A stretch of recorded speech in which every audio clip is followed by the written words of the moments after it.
Hello. കാലത്ത് എണീറ്റ് വന്നിരുന്നിട്ട് ചായ കുടിക്കണം കേട്ടോ. ദോശയൊക്കെ ഉണ്ടാക്കി വെച്ചിരുന്നു, ദോശയൊക്കെ കഴിച്ചു. അത് കഴിഞ്ഞിട്ട് ഞാൻ അമ്മ ചായ ഉണ്ടാക്കി വെച്ചിട്ടുണ്ട്, അപ്പോൾ അത് ചൂടാക്കിയിട്ട് ചായ കുടിക്കുക കേട്ടോ. കുട്ടികളും എണീറ്റ് വന്നിരുന്നിട്ട് അവരുടെ കുളിയൊക്കെ കഴിഞ്ഞിരിക്കുന്നു, അവരൊക്കെ അതാ എണീറ്റ് വന്നിരുന്നിട്ട് ചായ കുടിക്കുന്നുണ്ട്.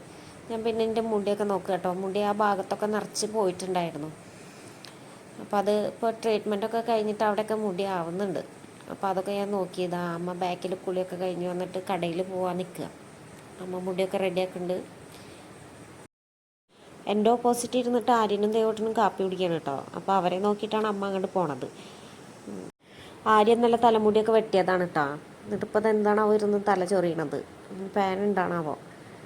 അതാ ദേവട്ടൻ, പിന്നെ ദേവട്ടൻ്റെ തലമുടി വെട്ടാൻ ദേവട്ടൻ്റെ അച്ഛൻ സമ്മതിക്കില്ല. അത് വളർത്തിയിട്ട് എന്തൊക്കെയോ ചെയ്യാൻ വേണ്ടിയിട്ടാണ്. അപ്പോൾ ആര്യ അവിടെ ഇരുന്നിട്ട് കാപ്പി ചോദിക്കുന്നുണ്ട്. ഞാൻ എന്നിട്ട് ദേവട്ടനോട് കാപ്പി എടുത്ത് കൊടുക്കണമെന്ന് പറഞ്ഞപ്പോൾ അവ എടുത്ത് കൊടുക്കുക കേട്ടോ കാപ്പി. ചായ കുടിക്കുകയാണെന്ന് വെച്ചെങ്കിലും രണ്ടാളുടെ ശ്രദ്ധ മുഴുവനും ടി വിയിലേക്കാണ്. ദേവട്ടൻ കാപ്പി കൊണ്ടുപോയിട്ട് ഫ്രണ്ടിൽ വെച്ച് കൊടുത്തിട്ടൊന്നും ആര്യം അറിഞ്ഞിട്ടില്ല. ആര്യം ഫുള്ള് ടി വിയുടെ ഉള്ളിലാണ് ശ്രദ്ധ മുഴുവനും.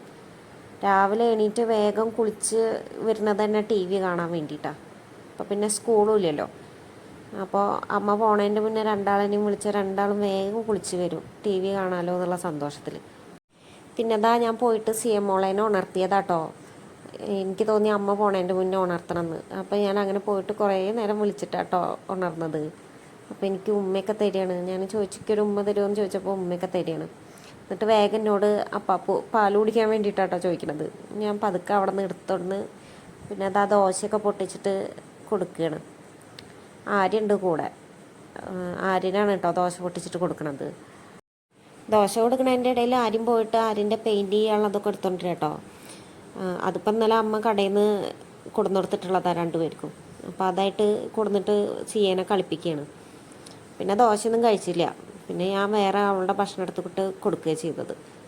സിയമോൾക്ക് ഫുഡൊക്കെ കൊടുത്തിട്ട് പിന്നെ ഞാൻ ഇങ്ങനെ ഉമ്മർത്ത് പോയിരുന്നപ്പോഴേക്ക് തോന്നി മിറ്റടിച്ച് വരാൻ. ഇതിപ്പോൾ രാവിലെ ഒന്നും അല്ല കേട്ടോ, ഒരു 11 മണി ആ സമയമൊക്കെ ആയിരിക്കണു. മിറ്റടിച്ചോരി കഴിഞ്ഞപ്പോൾ ഞാൻ പിന്നെ അകത്ത് വന്നിട്ട് അടിച്ചോരി തുടയ്ക്കാൻ നിന്നു കേട്ടോ. അപ്പോൾ അത് ആ ചൂലെടുത്തിട്ട് സിയമോള് മുന്നിൽ തന്നെ ഉണ്ട്. എന്ത് ചെയ്യുകയാണെന്ന് എന്നെ ഹെൽപ്പ് ചെയ്യാൻ എൻ്റെ കുട്ടി എപ്പോഴും കൂടെ ഉണ്ടാവും. മറ്റവർ രണ്ടുപേരും ടി വി കാണുമല്ലേ, അപ്പോൾ കുട്ടിയാണ് എന്നെ ഹെൽപ്പ് ചെയ്യണത് കേട്ടോ.